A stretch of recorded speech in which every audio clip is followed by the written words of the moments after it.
अच्छा, ऐसा धोखा हमारे साथ किया, भोगोगे तुम। ये जो निकलता है ना भोगोगे, ये अकाट्य होता है।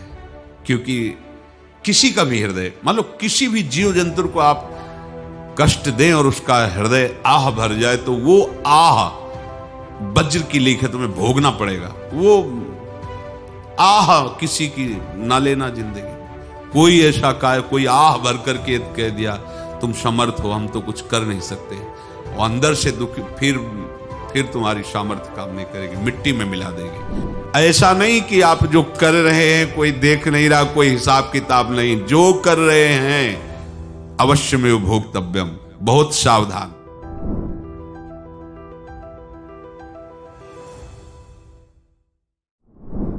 जीव स्वयं नित्य निरंतर कर्मों के जाल को रच रहा है और अपने आप को बांध रहा है। आपको मुक्त होना है, बंधना नहीं है। जीव का जन्म कर्मों के अनुबंध से होता है, कर्मों के बंधन से होता है, और उसको अपना ऋण चुकाना होता है। कर्मानुबंध ये बहुत सूक्ष्म विषय है। जैसे आप जिस परिवार में जन्म लिए हैं, तो उस परिवार के लोगों से आपका ऋण है, इसलिए उसी परिवार में आप आए हैं।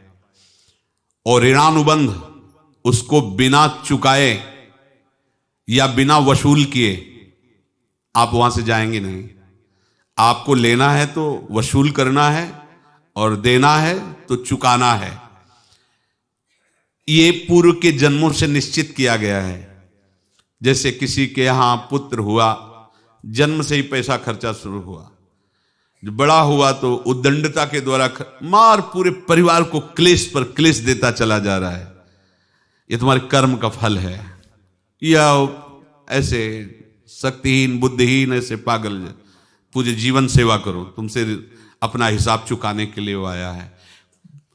अब परिवार के जो सदस्य जुड़े आके, मतलब पत्नी आते ही पूरी हृदय में आनंद, परिवार में आनंद, और जीवन भर वो आनंद ही सुख देने के लिए उसका जन्म हुआ। वो अपना ऋणानुबंध मुक्त, और आते ही भयंकर क्लेश खड़ा कर दिया, बीच में दीवाल और झगड़ा वैसा, फिर अतरे दिन मारपीट शुरू, कलह अशांति, पूरा जीवन नरक हिसाब करने आए।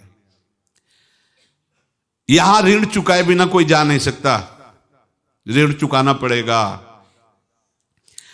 किसी का ऋण वसूल करना है तो किसी को ऋण चुकाना है, दोनों काम करने होते हैं।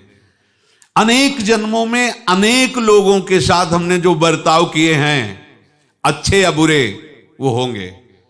अब किसी आदमी को हम जानते नहीं, अचानक मिला, अचानक टक्कर लगा और मार पीट गाली गुप्ता सब कर दिया, चुपचाप सह लो। क्यों? ये आपका हिसाब है, पूर्व का हिसाब। हमारा उससे कोई द्वेष नहीं, कोई संकल्प नहीं। अचानक घटना घटी और हमसे द्वेष करने लगा, हमें पीटने लगा, हमें गालियां दे, ये हिसाब है, चुपचाप सह जाओ। अपने घर का भाई ही भारी दुश्मन बन गया और क्लेश हिसाब है। एक प्रभुदत्त ब्रह्मचारी जी की वाणी में पढ़ा था, एक महात्मा जी भ्रमण करते थे, तो उस समय असरफियां चलती थी, मोहरे असरफियां, तो उनको भेंट में देते लोग। तो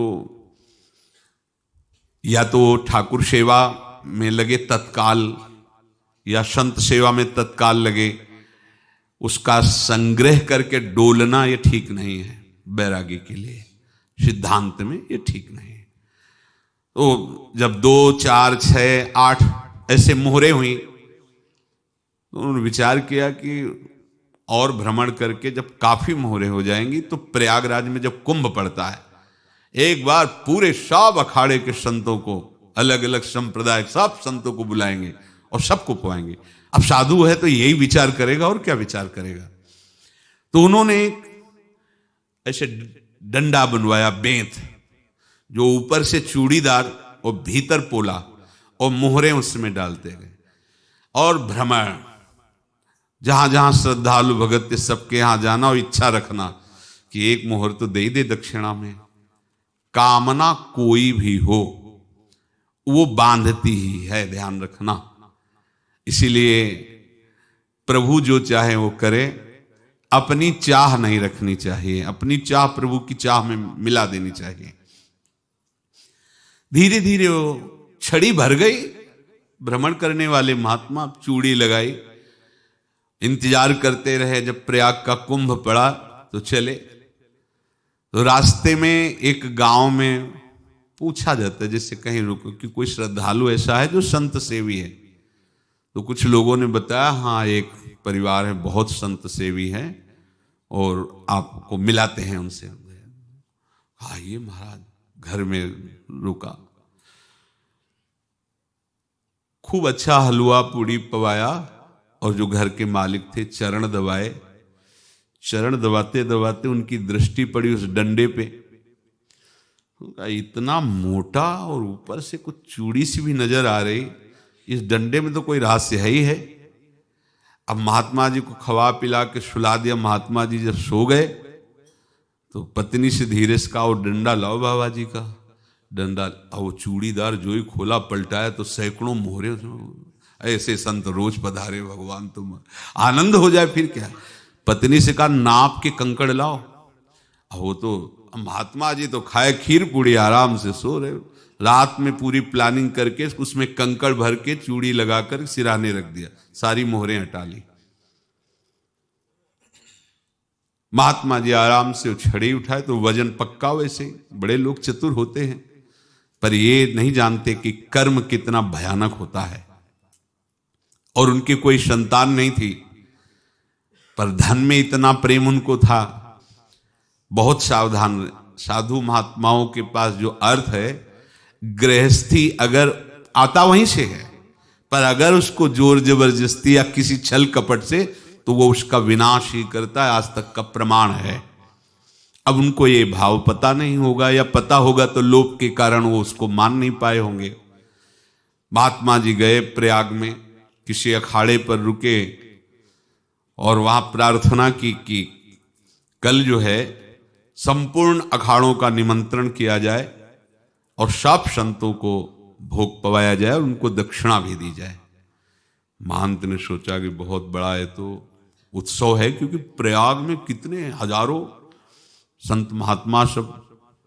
तो उनका, महाराज बोरों इसमें चीनी और टीनों घी लगेगा, सब व्यवस्था। बोले आप मंगाइए, एक एक हिसाब हम करेंगे, हमारे पास सब व्यवस्था है। बोले कुछ तो पहले दे दो, इकट्ठे देंगे हम। उनको था कि अगर हम छड़ी खोला और दो चार मोहरे दी, किसी को पता लग गया तो गड़बड़ हो सकती। बोले हम भंडारे के समय आखिरी में सब कुछ आपको दे देंगे। ठीक है।